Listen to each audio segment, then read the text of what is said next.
ನುಗ್ಗೆ ಕೃಷಿಯನ್ನ ನೀವು 1 ಎಕರೆಯಲ್ಲಿ ಮಾಡ್ತೀರಾ ಅಂತಂದ್ರೆ 5 ರೀತಿಯ ಲಾಭವನ್ನ ಮಾಡಬಹುದು. ಕೇವಲ ನುಗ್ಗೆಕಾಯಿನ ಮಾರಾಟ ಮಾಡಿ ಏನು ಲಾಭ ಬರ್ತಿಲ್ಲ ಅಂತಂದ್ರೆ ನುಗ್ಗೆಕಾಯಿಯನ್ನ ಮಾರಾಟ ಮಾಡುವಂಥದ್ದು 1.5 ಇಂದ 2 ಅಥವಾ 3 ಲಕ್ಷ ಲಾಭ ಮಾಡ್ಬೋದು. ಸೊ ಹಾಗಾದ್ರೆ ನೀವು ಕೇಳ್ತೀರಾ, ಅಂದ್ರೆ ನಾನೇ ಕೇಳ್ತೀನಿ, ಸಾಕಾ ಇಷ್ಟು ಲಾಭ? ಈಗ ಮಾರ್ಕೆಟ್ ವ್ಯಾಲ್ಯೂ ಆನ್ಲೈನಲ್ಲಿ ನಾವು ನೋಡೋದಾದ್ರೆ 1 ಲೀಟರ್ಗೆ 1 ರಿಂದ 1.5 ಸಾವಿರ ತನಕ ಬೆಲೆ ಇರುವಂಥದ್ದು. ಹಾಯ್ ಹಲೋ ನಮಸ್ಕಾರ, ವೆಲ್ಕಮ್ ಟು ಬಾಸ್ವಾಲಾ ಫಾರ್ಮಿಂಗ್ ಚಾನೆಲ್. ನಾನು ಚೈತ್ರ.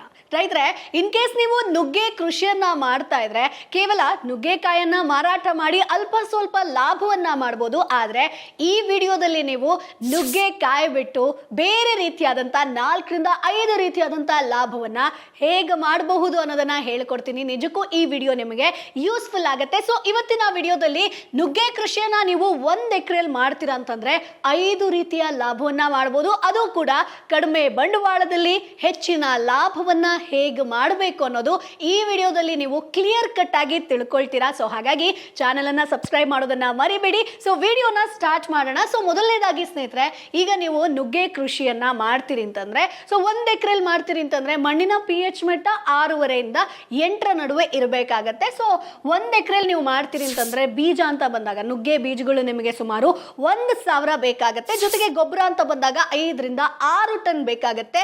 ಸೊ ಎರೆಗೊಬ್ಬರ ಅಂತ ಬಂದಾಗ 500 kg ಬೇಕೇ ಬೇಕಾಗತ್ತೆ. ಸೊ ಈಗ ಹೊಸದಾಗಿ ನೀವು ನುಗ್ಗೆ ಕೃಷಿಯನ್ನ ಮಾಡ್ತೀರಾ, ಹೆಚ್ಚು ಲಾಭವನ್ನ ಮಾಡ್ತೀರಾ, ಬೈ ಪ್ರಾಡಕ್ಟ್ ಅನ್ನ ಮಾಡಬೇಕು ಅಂದ್ರೆ ಉಪ ಉತ್ಪನ್ನಗಳನ್ನ ತಯಾರಿಸಬೇಕು ಅನ್ನುವಂಥ ಯೋಚನೆ ಇದ್ರೆ ಈ ಇನ್ಫಾರ್ಮೇಶನ್ ನಿಮಗೆ ಕೊಡ್ತಿರುವಂಥದ್ದು. ಸೊ 1 ಎಕರೆಯಲ್ಲಿ ನಿಮಗೆ ಸರಿ ಸುಮಾರು ಗಿಡಗಳು ಅಂತ ಬಂದಾಗ 400 ರಿಂದ 430 ಗಿಡಗಳು ತುಂಬಿಕೊಳ್ಳುತ್ತೆ ಸ್ನೇಹಿತರೆ. ಸೊ ಇಲ್ಲಿ 1x1 ಫೀಟ್ ಗುಂಡಿಯನ್ನ ತೋಡಿ ನೀವು ಗೊಬ್ಬರಗಳನ್ನ ಹಾಕಿ ಆಮೇಲೆ ಬೀಜಗಳನ್ನ ನಾಟಿ ಮಾಡಬೇಕಾಗತ್ತೆ. ಸೊ ಮೊದಲು ತಿಂಗಳು ವಾರದಲ್ಲಿ 2 ಸರಿ ನೀರನ್ನ ಕೊಡಬೇಕಾಗತ್ತೆ. ಸೊ ಯಾಕಂತಂದ್ರೆ ಆಗಷ್ಟೇ ನೀವು ನಾಟಿ ಮಾಡಿರ್ತೀರ. ಸೊ ಹಾಗಾಗಿ ಅದಾದ್ಮೇಲೆ ಗೊಬ್ಬರ ಅಂತ ಬಂದಾಗ 2 ತಿಂಗಳಲ್ಲಿ ನೀವು 1 ಬಾರಿ ಗೊಬ್ಬರವನ್ನ ಕೊಟ್ರೆ ಸಾಕು. ಯಾಕಂತಂದ್ರೆ ಮೊದಲನೇದಾಗಿ ನೀವು ಗೊಬ್ಬರವನ್ನ ಹಾಕಿರ್ತೀರಾ. ಜೊತೆಗೆ ಬಂಡವಾಳ ಅಂತ ಬಂದಾಗ ಮೊದಲನೇ ಸಾರಿ ಬಂಡವಾಳವನ್ನ ನೀವು ಹಾಕ್ತೀರಾ ಅಂತಂದ್ರೆ ಇಲ್ಲಿ ಬೀಜ ಅಂತ ಬಂದಾಗ 1 ಎಕರೆಗೆ 5,000 ರೂಪಾಯಿ ಬೇಕಾಗುತ್ತೆ. ಜೊತೆಗೆ ಗೊಬ್ಬರ ಅಂತ ಬಂದಾಗ 10,000 ಬೇಕಾಗತ್ತೆ. ಹಾಗೆ ಕಾರ್ಮಿಕರು ಅಂದ್ರೆ ಗಿಡಗಳನ್ನ ನಾಟಿ ಮಾಡೋದು, ಬೀಜ ನಾಟಿ ಮಾಡೋದಾಗಿರ್ಬೋದು, ಕಳೆ ಕೀಳೋದಾಗಿರ್ಬೋದು, ಇವೆಲ್ಲದಕ್ಕೂ ಕೂಡ ಕಾರ್ಮಿಕರಿಗೆ ನೀವು ಒಂದು 10,000 ರೂಪಾಯಿ ಒಬ್ರು ಇಟ್ಕೊಂಡ್ರೆ ಸಾಕು, 10,000 ರೂಪಾಯಿ ಬೇಕಾಗತ್ತೆ. ಇನ್ನು ನೀರಾವರಿ ಅಂತ ಬಂದಾಗ ಕರೆಂಟು ಅದು ಇದು ಅಂತ ಹೇಳ್ಕೊಂಡು ಎಲ್ಲ ಸೇರ್ಕೊಂಡು 5,000 ಬೇಕು. ಸೊ ಟೋಟಲ್ ಆಗಿ ನೀವು ಮೊದಲನೇದಾಗಿ ನುಗ್ಗೆ ಕೃಷಿಯನ್ನ ಶುರು ಮಾಡ್ತೀರಿ ಅಂತಂದ್ರೆ 30 ರಿಂದ 40,000 ರೂಪಾಯಿ ಇನಿಷಿಯಲ್ ಆಗಿ ಹೂಡಿಕೆಯನ್ನ ಮಾಡಬೇಕಾಗತ್ತೆ. ಸೊ ಇಲ್ಲಿ ನಿಮಗೆ ಸ್ನೇಹಿತರೆ ಇಳುವರಿ ಲಾಭ ಅಂತ ಬಂದಾಗ ನಾನು ಹೇಳ್ತಿರುವಂಥದ್ದು ಇದು ಮೊದಲನೇದಾಗಿ ನೀವೆಲ್ಲರೂ ಕೂಡ ಮಾಡ್ತಾ ಇದ್ದೀರಾ, ನುಗ್ಗೆಕಾಯಿಯನ್ನ ಮಾರಾಟ ಮಾಡುವಂಥದ್ದು.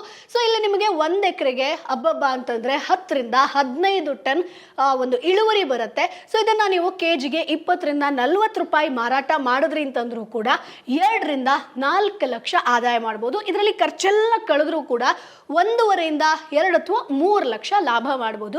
ಸೊ ಹಾಗಾದ್ರೆ ನೀವು ಕೇಳ್ತೀರಾ, ಅಂದ್ರೆ ನಾನೇ ಕೇಳ್ತೀನಿ, ಸಾಕಾ ಇಷ್ಟು ಲಾಭ? ಇಲ್ಲ, ನನ್ನ ಪ್ರಕಾರ ರೈತರು ಇನ್ನೂ ಲಾಭ ಮಾಡ್ಬೋದು. ಅದು ಹೇಗೆ ಅಂತಂದ್ರೆ ರೈತೋದ್ಯಮಿ ಆಗೋ ಮೂಲಕ. ಅದು ಹೇಗೆ ಅನ್ನೋದು ಇಲ್ಲಿ ನೀವು ತಿಳ್ಕೊಳ್ತಾ ಹೋಗ್ತೀರಾ. ಮೊದಲನೇದಾಗಿ ನುಗ್ಗೆ ಎಲೆಯ ಪೌಡರನ್ನ ಮಾಡೋ ಮುಖಾಂತರ ಹೆಚ್ಚಿನ ಲಾಭವನ್ನ ಮಾಡ್ಬೋದು. ಈಗಂತೂ ಮಾರುಕಟ್ಟೆಯಲ್ಲಿ ಇದಕ್ಕೆ ಸಿಕ್ಕಾಪಟ್ಟೆ ಡಿಮಾಂಡ್ ಇದೆ. ಅಂದರೆ ಹೆಲ್ತ್ ಫ್ರೀಕ್ಗಳು ಯಾರು ಇರ್ತಾರೋ ಅವರೆಲ್ಲರೂ ಕೂಡ ಇದನ್ನು ಸೇವಿಸ್ತಾರೆ. ಯಾಕಂತಂದರೆ ಇದನ್ನು ನುಗ್ಗೆಯನ್ನು ಆಲ್ಮೋಸ್ಟ್ ಎಲ್ರಿಗೂ ಕೂಡ ಗೊತ್ತು, ಸೂಪರ್ ಫುಡ್ ಅಂತ ಕರೀತಾರೆ. ಜೊತೆಗೆ ಇಮ್ಯುನಿಟಿ ಬೂಸ್ಟರ್ಗೂ ಕೂಡ ಇದು ತುಂಬ ಹೆಲ್ಪ್ ಮಾಡುತ್ತೆ. ಸೊ ಹಾಗಾಗಿ ನೀವು ಯಾವುದೇ ಸೂಪರ್ ಮಾರ್ಕೆಟ್ ಆಗಿರ್ಬೋದು, ಮಾಲ್ ಆಗಿರ್ಬೋದು, ಎಲ್ಲೇ ಹೋಗಿ ಮೊರಿಂಗಾ ಪೌಡರ್ಗೆ ಸಿಕ್ಕಾಪಟ್ಟೆ ಲಾಭ ಇದೆ. ಇದನ್ನು ಮಾಡೋದು ಕೂಡ ಕಷ್ಟ ಏನಿಲ್ಲ ಸ್ನೇಹಿತರೆ. ಇಲ್ಲಿ ನಿಮಗೆ ಸೋಲಾರ್ ಡ್ರೈಯರ್ ರ್ಯಾಕ್ ಬೇಕಾಗುತ್ತೆ. ಅಂದರೆ ಎಲೆಗಳನ್ನು ನೀವು ಒಣಗಿಸ್ಕೊಳ್ಬೇಕಾಗತ್ತೆ ಮೊದಲನೇದಾಗಿ, ಅಂದರೆ ಹಾರ್ವೆಸ್ಟ್ ಮಾಡಿದ್ಮೇಲೆ. ಅದಾದಮೇಲೆ ಎಲೆಗಳಿಗೋಸ್ಕರ ಪಲ್ವರೈಸರ್ ಒಂದು ಮೆಷಿನ್ ಬೇಕಾಗುತ್ತೆ. ಸೊ ಅದಕ್ಕೆ ಒಂದು 20,000 ಆದರೂ ಆಗೇ ಆಗುತ್ತೆ. ಸೊ ಪಲ್ವರೈಸರ್ ಇತ್ತು ಅಂತಂದರೆ ನೀವು ಬೇಗ ಪೌಡರ್ಗಳನ್ನು ಹೆಚ್ಚಿನ ಪ್ರಮಾಣದಲ್ಲಿ ಮಾಡ್ಕೊಳ್ತಾ ಹೋಗ್ಬೋದು. ಸೊ ಸಣ್ಣ ಪುಟ್ಟದಾಗಿ ಕಡಿಮೆ ಇದರಲ್ಲಿ ಮಾಡ್ಕೊಳ್ತೀರಾ ಅಂತಂದರೆ ಪಲ್ವರೈಸರ್ ಇಲ್ಲ ಅಂದರೂ ಬೇಕಾಗುತ್ತೆ. ಸೊ ಮೊದಲನೇದಾಗಿ ನೀವು ಇನಿಷಿಯಲ್ ಆಗಿ ಈ ಒಂದು ಯಂತ್ರಕ್ಕೆ ಹೂಡಿಕೆ ಮಾಡಬೇಕಾಗತ್ತೆ. ಸೊ ಇನ್ನು ಪ್ಯಾಕ್ ಮಾಡಬೇಕು ಅಂತಂದರೆ ಪೌಚ್ಗಳು ಬೇಕಾಗತ್ತೆ, ಪ್ಯಾಕೆಟ್ಗಳು ಬೇಕಾಗತ್ತೆ. ಅದಕ್ಕೊಂದು 500 ರೂಪಾಯಿ ಖರ್ಚು ಮಾಡ್ಬೋದು ಸ್ನೇಹಿತರೆ. ಇಲ್ಲಿ ಮೊದಲನೇದಾಗಿ ನೀವು ಎಲೆಗಳನ್ನು ಯಾವಾಗ ಹಾರ್ವೆಸ್ಟ್ ಮಾಡ್ತಿರೋ ಅವಾಗ 3 ರಿಂದ 4 ದಿನಗಳ ಕಾಲ ಆ ಎಲೆಗಳನ್ನು ಒಣಗಿಸ್ಬೇಕಾಗತ್ತೆ. ಸೊ ಸೂರ್ಯನ ಬಿಸಿಲು ಬೇಕಾಗತ್ತೆ. ಸೊ ಇಲ್ಲಿ ನಿಮಗೆ 100 ಗ್ರಾಮ್ 250 ಗ್ರಾಮು ಅಂತ ನೀವು ಪ್ಯಾಕ್ಗಳನ್ನು ಡಿವೈಡ್ ಮಾಡ್ಕೊಳ್ಬೋದು. ಸೊ ಬಂಡವಾಳ ಅಂತ ಬಂದಾಗ 25 ರಿಂದ 40 ಸಾವಿರ ರೂಪಾಯಿ. ಅಂದರೆ ಈ ಒಂದು 25 ಸಾವಿರ ಏನಿರುತ್ತೋ ಮೊದಲನೇದಾಗಿ ಇನಿಷಿಯಲ್ ಪಲ್ವರೈಸರ್ ಮೆಷಿನ್ಗೆ ಹೋಗಾಗುತ್ತೆ. ಸೊ ಹಾಗಾಗಿ ಈ ಒಂದು ಬಂಡವಾಳ ಸ್ಟಾರ್ಟಿಂಗ್ನಲ್ಲಿ ಬೇಕು. ಸೊ ಒಂದು ಕೆಜಿಗೆ ನೀವು ಸೇಲ್ ಮಾಡ್ತೀರಿ ಅಂತಂದರೆ 300 ರಿಂದ 500 ರೂಪಾಯಿ ತನಕ ಕೂಡ ಈಗ ಮಾರ್ಕೆಟಲ್ಲಿ ಆನ್ಲೈನಲ್ಲಿ ಬೆಲೆ ಇರುವಂಥದ್ದು. ಸೊ ಹಾಗಾಗಿ ಲಾಭ ಅಂತ ಬಂದಾಗ ಖಂಡಿತ ನೀವು ಅದನ್ನು ಚೆನ್ನಾಗಿ ಪ್ಯಾಕ್ ಮಾಡ್ತೀರಾ, ಜಾಸ್ತಿ ಸೇಲ್ ಆಗ್ತಾ ಇದೆ ಅಂತಂದರೆ ನೀವು 20 ರಿಂದ 50 ಸಾವಿರ ರೂಪಾಯಿ ಲಾಭ ಮಾಡ್ಬೋದು. ಸರಿ, ನಾನು ಪ್ಯಾಕ್ ಮಾಡ್ತೀನಿ, ಎಲ್ಲಿ ಸೇಲ್ ಮಾಡೋದು? ಮೊದಲನೇದಾಗಿ ನೀವು ಆನ್ಲೈನ್ ಮಾರ್ಕೆಟಿಂಗ್ ಮಾಡ್ಬೋದು. ಅಂದರೆ ಅಮೆಝಾನ್ ಆಗಿರ್ಬೋದು, ಬೇರೆ ಕಡೆ ಎಲ್ಲ ಕಡೆ ಸೇಲ್ ಮಾಡ್ಬೋದು. ಅದರ ಜೊತೆಗೆ ಆಯುರ್ವೇದಿಕ್ ಸ್ಟೋರ್ಸ್ ಎಲ್ಲಿರುತ್ತೋ ಅಲ್ಲೂ ಕೂಡ ನೀವು ಖುದ್ದು ಅವರ ಜೊತೆ ಟೈ ಅಪ್ ಆಗಿನೋ ಅಥವಾ ತಿಂಗಳ ನಾನು ಇಷ್ಟು ಪ್ಯಾಕೆಟ್ಸ್ಗಳನ್ನು ಕೊಡ್ತೀನಿ, ಸೇಲ್ ಮಾಡಿ ಅನ್ನುವಂಥ ರೀತಿಯಾಗಿ ಮಾತಾಡಿಕೊಂಡು ನೀವು ಲಾಭವನ್ನು ಮಾಡ್ಬೋದು. ಅಥವಾ ನಿಮ್ಮದೇ ಆದಂಥ ಓನ್ ಬ್ರ್ಯಾಂಡನ್ನು ಕ್ರಿಯೇಟ್ ಮಾಡಿಕೊಂಡು ಸೊ ನಾನು ರೈತೋದ್ಯಮಿ ಆಗಬೇಕು ಅಂತ ಹೇಳ್ತೀನಿ.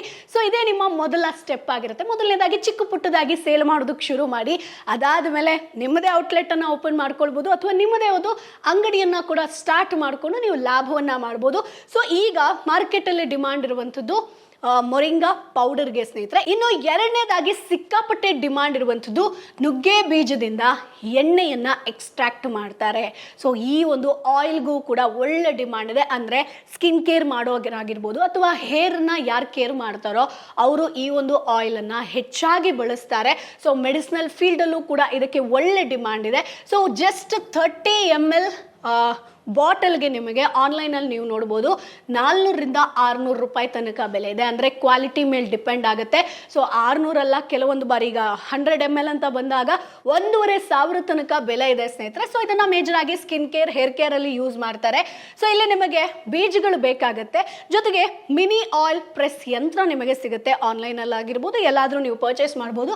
ಅದಕ್ಕೆ 30,000 ಹೂಡಿಕೆ ಮಾಡಬೇಕು. ಸೊ ಇದು ನಿಮಗೆ ಮೊದಲ ಇನ್ವೆಸ್ಟ್ಮೆಂಟ್ ಆಗಿರುತ್ತೆ. ಅದಾದಮೇಲೆ ನೀವು ಯಂತ್ರಗಳನ್ನು ಪರ್ಚೇಸ್ ಮಾಡಬೇಕು ಅಂತ ಇಲ್ಲ. ಸೊ ಇಲ್ಲಿ ನೀವು 30K ಏನು ಇನ್ವೆಸ್ಟ್ಮೆಂಟ್ ಮಾಡಿರ್ತೀರೋ ಅದು ಮೊದಲ ಬಂಡವಾಳ ಆಗಿರುತ್ತೆ. ಅದಾದ ಮೇಲೆ ಫಿಲ್ಟರ್ ಮಾಡೋದಕ್ಕೆ ಬಟ್ಟೆ ಆಗಿರ್ಬೋದು ಅಥವಾ ಫಿಲ್ಟರ್ ಯಂತ್ರಗಳು ಸಿಗುತ್ತೆ, ಅದನ್ನು ಕೂಡ ನೀವು ಪರ್ಚೇಸ್ ಮಾಡ್ಬೋದು. ಸೊ ಇನಿಷಿಯಲ್ ಆಗಿ ಚಿಕ್ಕ ಪುಟ್ಟದಾಗಿ ಶುರು ಮಾಡ್ತೀರಿ ಅಂತಂದರೆ ನೀವು ನಿಮ್ಮ ಮನೆಯಲ್ಲೇ ಆರಾಮ್ಸೆ ಬಟ್ಟೆಯ ಮೂಲಕ ನೀವು ಆಯಿಲನ್ನು ಎಕ್ಸ್ಟ್ರಾಕ್ಟ್ ಮಾಡ್ಕೊಳ್ಬೋದು. ಸೊ ಈಗ ಇಲ್ಲಿ ನೀವು ನೋಡ್ಬೋದು, ಅಂದರೆ ಮೊದಲನೇದಾಗಿ ಎಲೆಗಳನ್ನು ಡ್ರೈ ಮಾಡ್ಕೊಳ್ಬೇಕು ಅಂತ ಹೇಳಿದೆ. ಆ ಡ್ರೈ ಮಾಡಿದ್ಮೇಲೆ ನೀವು ಆಯಿಲನ್ನು ಎಕ್ಸ್ಟ್ರಾಕ್ಟ್ ಮಾಡ್ಕೊಳ್ಬೇಕಾಗತ್ತೆ. ಸೊ ಫಿಲ್ಟರ್ ಮಾಡಿ ಚಿಕ್ಕ ಪುಟ್ಟದಾಗಿ ಬಾಟಲನ್ನು ಮಾಡಿಕೊಂಡು ನೀವು ಸೇಲ್ ಮಾಡ್ಬೋದು. ಅಂದರೆ 100 ml ಆಗಿರ್ಬೋದು, 250 ml ಆಗಿರ್ಬೋದು, ಈ ರೀತಿಯಾಗಿ ಡಿವೈಡ್ ಮಾಡಿಕೊಂಡು ಸೇಲ್ ಮಾಡ್ಬೋದು. ಈಗ ಮಾರ್ಕೆಟ್ ವ್ಯಾಲ್ಯೂ ಆನ್ಲೈನಲ್ಲಿ ನಾವು ನೋಡೋದಾದರೆ 1 ಲೀಟರ್ಗೆ 1 ರಿಂದ 1,500 ಸಾವಿರ ತನಕ ಬೆಲೆ ಇರುವಂಥದ್ದು. ಸೊ ಬಂಡವಾಳ ಅಂತ ಬಂದಾಗ ನೀವು ಈ ಒಂದು ಆಯಿಲನ್ನು ಎಕ್ಸ್ಟ್ರಾಕ್ಟ್ ಮಾಡ್ತೀರಿ ಅಂತಂದರೆ ಇನಿಷಿಯಲ್ ಇನ್ವೆಸ್ಟ್ಮೆಂಟ್ ಬಂದು ನಿಮಗೆ 40,000 ತನಕ ಬೀಳುತ್ತೆ. ಸೊ ಲಾಭ ಅಂತ ಬಂದಾಗಲೂ ಕೂಡ ಅದೇ ರೀತಿಯಾಗಿ ಲಾಭ ಬರುತ್ತೆ. ಬಟ್ ನೀವು ಹೇಗೆ ಸೇಲ್ ಮಾಡ್ತೀರಾ ಅದ್ರ ಮೇಲೆ ಡಿಪೆಂಡ್ ಆಗಿರುತ್ತೆ. ಸೊ ಪರ್ kg ಈಗ 1 kg ಬೀಜ ನಿಮ್ಮ ಹತ್ರ ಇತ್ತು ಅಂತಂದರೆ, ನುಗ್ಗೆ ಬೀಜಗಳು ಇತ್ತು ಅಂತಂದರೆ ನೀವು ಆಯಿಲನ್ನು ಎಕ್ಸ್ಟ್ರಾಕ್ಟ್ ಮಾಡ್ತೀರಿ ಅಂತಂದರೆ ಅದರಿಂದ ಬರುವಂಥದ್ದು 200 ರಿಂದ 300 ml ತನಕ ಮಾತ್ರ ಬರುತ್ತೆ. ಸೊ ಹಾಗಾಗಿ ಬೀಜಗಳು ನೀವು ಜಾಸ್ತಿ ಅಂದರೆ 1 ಎಕರೆ ಅಥವಾ 5 ಎಕರೆ ನುಗ್ಗೆ ಕೃಷಿಯನ್ನು ಮಾಡ್ತೀರಾ ಅಥವಾ ನಿಮ್ಮ ಸುತ್ತಮುತ್ತಲಲ್ಲಿ ಸಾಕಷ್ಟು ರೈತರು ಬೆಳೀತಾ ಇದ್ದಾರೆ ಅಂತಂದರೆ ಅವರಿಂದಲೇ ನೀವು ಪರ್ಚೇಸ್ ಮಾಡಿಕೊಂಡು ಈ ಬಿಸ್ನೆಸ್ಸನ್ನು ಶುರು ಮಾಡ್ಬೋದು. ಸೊ ರೈತೋದ್ಯಮಿ ಆಗೋದಕ್ಕೆ ಇಲ್ಲೂ ಕೂಡ ಈ ಒಂದು ಬಿಸ್ನೆಸ್ ಪ್ಲಾನ್ ವರ್ಕೌಟ್ ಆಗುತ್ತೆ. ಇನ್ನು ಮೂರನೇದಾಗಿ ನಾವು ನೋಡ್ಬೋದು, ನುಗ್ಗೆ ಹರ್ಬಲ್ ಟೀಗೂ ಕೂಡ ಸಿಕ್ಕಾಪಟ್ಟೆ ಡಿಮಾಂಡ್ ಇದೆ. ನಾವು ನಾರ್ಮಲ್ ಆಗಿ ಈಗ ಎಲ್ಲರೂ ಕೂಡ ಶುಗರ್ ಬೇಡ ಅಥವಾ ಕಾಫಿ ಟೀ ಬೇಡ ಅಂತ ಹೋಗ್ತಾರೆ. ಆದರೆ ಹೆಲ್ತ್ ಫ್ರೀಕ್ಗಳು ಏನಿರುತ್ತೋ ಅಥವಾ ಹೆಲ್ತ್ ಬಗ್ಗೆ ಯಾರಿಗೆ ಹೆಚ್ಚು ಗಮನ ಇದೆಯೋ ಅವರೆಲ್ಲರೂ ಕೂಡ ಈ ಒಂದು ಹರ್ಬಲ್ ಟೀಯನ್ನು ಕುಡಿತಾರೆ. ಸೊ ಹರ್ಬಲ್ ಟೀ ಮಾಡೋದಕ್ಕೂ ಕೂಡ ದೊಡ್ಡ ವಿದ್ಯೆ ಬೇಕು ಅಂತಿಲ್ಲ, ಆರಾಮ್ಸೆ ನೀವೇ ತಯಾರಿಸ್ಕೊಳ್ಬೋದು. ಇಲ್ಲಿ ನಿಮ್ಗೆ ಏನಂತಂದರೆ ಎಲೆಯಿಂದ ನೀವು ಅಂದರೆ ಕಂಪ್ಲೀಟ್ ಒಣಗಿಸಿದಂಥ ಎಲೆಗಳಿಂದ ನೀವು ಈ ಒಂದು ಹರ್ಬಲ್ ಪೌಡರ್ ಏನಿರುತ್ತೋ ಅದನ್ನು ನೀವು ತಯಾರಿಸ್ಕೊಳ್ಬೇಕಾಗತ್ತೆ. ಸೊ ಎಲೆಗಳು ನಿಮ್ಮ ಹತ್ರನೇ ಇರುತ್ತೆ, ಬಂಡವಾಳ ಏನೂ ಕೂಡ ಇರೋದಿಲ್ಲ. ಜೊತೆಗೆ ಪೇಪರ್ ಟೀ ಬ್ಯಾಗ್ಸ್ಗಳು ಇಲ್ಲಿ ಮೇಜರ್ ಆಗಿ ಬೇಕಾಗುತ್ತೆ. ಅಂದರೆ ನೀವು ಒಂದೊಂದು ಬ್ಯಾಗ್ಗಳ ಮೂಲಕ ನೀವು ಸೇಲ್ ಮಾಡಬೇಕು. ಸೊ ಇಲ್ಲಿ 20 ಬಾಕ್ಸ್ ಆಗಿರ್ಬೋದು ಅಥವಾ 30 ರೀತಿಯಾದಂಥ ಬ್ಯಾಗ್ಗಳನ್ನು ತಯಾರಿಸ್ಕೊಂಡು ಒಂದು ಬಾಕ್ಸ್ ಆಗಿ ನೀವು ಕನ್ವರ್ಟ್ ಮಾಡ್ಕೊಳ್ಬೋದು. ಇಲ್ಲಿ ನೀವು 1 ರಿಂದ 2 ಗ್ರಾಮ್ ಫಿಲ್ ಮಾಡಬೇಕಾಗತ್ತೆ. ಆ ಪೌಡರ್ ಏನಿರುತ್ತೋ ಅದನ್ನು ನಿಮಗೆ ಮಾರ್ಕೆಟಿಗೆ ಹೋಗಿ ನೀವು ಟೀ ಬ್ಯಾಗ್ ಅಂತ ಕೇಳಿದ್ರೆ ಆರಾಮ್ಸೆ ಕೊಡ್ತಾರೆ. ಸೊ ಅದಕ್ಕೆ ನೀವು 1-2 ಗ್ರಾಮನ್ನು ಫಿಲ್ ಮಾಡಿ ನೀವು ಸೇಲ್ ಮಾಡ್ಬೋದು. ಸೊ ಒಂದು ಬಾಕ್ಸಲ್ಲಿ ಏನಿಲ್ಲ ಅಂತಂದ್ರು 20-50 ಬ್ಯಾಗ್ಗಳು ಇರಬೇಕಾಗುತ್ತೆ. ಸೊ ಹಾಗಾದ್ರೆ ಅದಕ್ಕೆ ಎಷ್ಟು ಖರ್ಚು ಬೀಳುತ್ತೆ, ಎಷ್ಟು ಲಾಭ ಮಾಡ್ಬೋದು ಅಂತ ನಾವು ನೋಡೋದಾದ್ರೆ, ಸೊ ಇಲ್ಲಿ ಬಂಡವಾಳ ನಿಮಗೆ ಹರ್ಬಲ್ ಟೀಯನ್ನು ತಯಾರಿಸ್ತೀರಾ ಅಂತಂದ್ರೆ 25,000-30,000 ರೂಪಾಯಿ ಇನಿಷಿಯಲ್ ಬಂಡವಾಳ ಬೇಕಾಗುತ್ತೆ. ಜೊತೆಗೆ 20 ಬ್ಯಾಗ್ ಅಂತ ಬಂದಾಗ ನೀವು ಮಾರ್ಕೆಟಲ್ಲಿ 150-250 ರೂಪಾಯಿಗೆ ಸೇಲ್ ಮಾಡ್ಬೋದು. ಅಂದರೆ ಸೂಪರ್ ಮಾರ್ಕೆಟ್ ಆಗಿರ್ಬೋದು, ಎಲ್ಲೂ ಕೂಡ ನೀವು ಸೇಲ್ ಮಾಡ್ಬೋದು. ಸೊ ಇಲ್ಲಿ ತಿಂಗಳ ನಿಮಗೆ ಒಂದು ಲಾಭ ಅಂತ ನೋಡಿದಾಗ 25,000 ನೀವು ಲಾಭ ನುಗ್ಗೆಯ ಒಂದು ಏನು ಟೀ ಹರ್ಬಲ್ ಟೀ ಏನಿದೆಯೋ ಅದನ್ನು ಮಾಡೋ ಮುಖಾಂತರ ಕೂಡ ನೀವು ಸೇಲ್ ಮಾಡ್ಬೋದು, ಲಾಭ ಮಾಡ್ಬೋದು. ಇಲ್ಲಿ ಮೇಜರ್ ಆಗಿ ಬರುವಂಥದ್ದು ಟೀ ಬ್ಯಾಗ್ಗಳಿಗೆ ಖರ್ಚು ಮಾತ್ರ ಬರುವಂಥದ್ದು. ನೀವು ಯಾವ ರೀತಿಯಾಗಿ ಬಾಕ್ಸ್ ಆಗಿರ್ಬೋದು, ಬ್ರ್ಯಾಂಡಿಂಗ್ ಆಗಿರ್ಬೋದು, ಅದು ಯಾವ ರೀತಿ ಮಾಡ್ಕೊಳ್ತೀರಾ ಅದು ನಿಮಗೆ ಬಿಟ್ಟಿರುವಂಥದ್ದು. ಎಲ್ಲಿ ನಾನು ಸೇಲ್ ಮಾಡ್ಬೋದು ಅನ್ನುವಂಥದ್ದು, ಮೊದಲನೇದಾಗಿ ಕೆಫೆ ಶಾಪ್ಗಳೇನಿರುತ್ತೋ ಅಲ್ಲಿ ಸೇಲ್ ಮಾಡ್ಬೋದು. ಆನ್ಲೈನ್ ಅಂತ ಬಂದಾಗ ಅಮೆಝಾನ್, ಫ್ಲಿಪ್ಕಾರ್ಟ್ಗಳಲ್ಲಿ ಸೇಲ್ ಮಾಡ್ಬೋದು. ಜೊತೆಗೆ ಟೀ ಲವರ್ಸ್ ಯಾರು ಇರ್ತಾರೋ ನಿಮ್ಮ ಏರಿಯಾದಲ್ಲಿ ಹೇಗೆ ಆ ಒಂದು ಕ್ರೇಜ್ ಇದೆಯೋ ಅದನ್ನು ನೋಡಿಕೊಂಡು ನೀವು ಶಾಪ್ಗಳಿಗೆ, ಹೋಟೆಲ್ಗಳಿಗೆ ಸೇಲ್ ಮಾಡ್ಬೋದು ಸ್ನೇಹಿತರೆ. ಇನ್ನು ಕೊನೆಯದಾಗಿ ಎನಿಮಲ್ ಫೀಡ್ಗೂ ಕೂಡ ಇದು ತುಂಬ ಡಿಮಾಂಡ್ ಇದೆ. ಅಂದರೆ ನುಗ್ಗೆ ಸೊಪ್ಪಾಗಿರ್ಬೋದು ಅಥವಾ ನುಗ್ಗೆಯ ಒಂದು ಕಾಂಡ ಏನಿರುತ್ತೋ, ಕಂಪ್ಲೀಟ್ ಆ ಸ್ಟೆಮ್ ಏನಿರುತ್ತೋ ಅದರಿಂದ ಕೂಡ ನೀವು ಲಾಭವನ್ನು ಮಾಡೋದಕ್ಕೆ ಸಾಧ್ಯ ಇದೆ. ಅಥವಾ ಇಲ್ಲ, ನಿಮ್ಮ ಮನೆಯಲ್ಲಿ ಹಸು ಇದೆ ಅಥವಾ ಯಾವುದೋ ಒಂದು ಎನಿಮಲ್ ಇದೆ ಅಂತಂದರೆ ಅವುಗಳಿಗೆ ಫೀಡ್ ಹಾಕೋ ಮುಖಾಂತರ ಕೂಡ ಅದನ್ನು ಇಲ್ಲಿ ಬಳಸ್ಕೋಬೋದು. ಇಲ್ಲಿ ಮೇಜರ್ ಆಗಿ ಏನಪ್ಪ ಯೂಸ್ ಇದೆ, ಸೊ ಮೊದಲನೇದಾಗಿ ಹಸು ಹಾಲಿನ ಇಳುವರಿ ಕೂಡ ಹೆಚ್ಚಾಗುತ್ತೆ. ಜೊತೆಗೆ ಒಳ್ಳೆ ಪ್ರೋಟೀನ್ ಕೂಡ ಸಿಗುವಂಥದ್ದು, ಅವುಗಳ ಒಂದು ಆರೋಗ್ಯದಲ್ಲೂ ಕೂಡ ಒಳ್ಳೆ ಬೆಳವಣಿಗೆ ಆಗುತ್ತೆ. ಸೊ ಹಾಗಾಗಿ 3 ರೀತಿಯಾದಂತಹ ಉಪಯೋಗ ಇದರಲ್ಲಿರುವಂಥದ್ದು. ಇಲ್ಲಿ ನಿಮಗೆ ಬೇಕಾಗುವಂಥದ್ದು, ಸೊ ಇಲ್ಲಿ ಎಲೆ ಆಗಿರ್ಬೋದು, ಕಾಂಡ ಎಲ್ಲವೂ ಕೂಡ ಇರುತ್ತೆ. ಸೊ ಅದನ್ನ ಸಿಂಪಲ್ ಆಗಿ ಗ್ರೈಂಡ್ ಮಾಡೋದಾಗಿರ್ಬೋದು ಅಥವಾ ಚಾಪ್ ಕಟರ್ ನಿಮ್ಮ ಮನೇಲಿ ಇದ್ದೇ ಇರುತ್ತೆ, ಅದನ್ನ ನೀವು ಹಸುಗಳಿಗೆ ಹಾಕೋ ಮುಖಾಂತರ ಕೂಡ ನಿಮ್ಮ ಹಸುಗಳ ಆರೋಗ್ಯದ ಬೆಳವಣಿಗೆ ಯಾವ ರೀತಿಯಾಗಿ ಆಗುತ್ತೆ ಅನ್ನೋದನ್ನ ನೀವೇ ನೋಡ್ಕೊಳ್ಬಹುದು.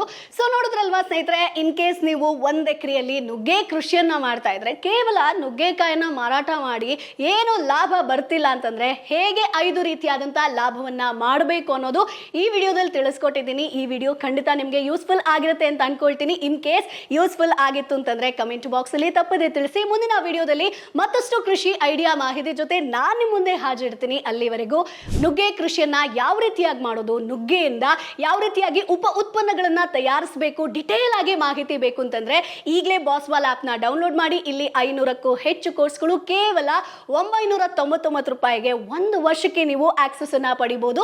ಸೊ ಚಾನೆಲ್ ನ ಬಯೋದಲ್ಲಿ ಲಿಂಕ್ ಇದೆ, ಅದನ್ನ ಕ್ಲಿಕ್ ಮಾಡಿದ್ರೆ ಬಾಸ್ವಾಲ್ ಆಪ್ ಡೌನ್ಲೋಡ್ ಆಗುತ್ತೆ. ಮುಂದಿನ ಎಪಿಸೋಡ್ ಅಲ್ಲಿ ಮತ್ತೆ ನಿಮ್ಮನ್ನ ಭೇಟಿ ಆಗ್ತೀನಿ. ಅಲ್ಲಿವರೆಗೂ ಬೈ ಬಾಯ್. ಬಾಸ್ವಾಲ, ಬಿ ದ ಬಾಸ್.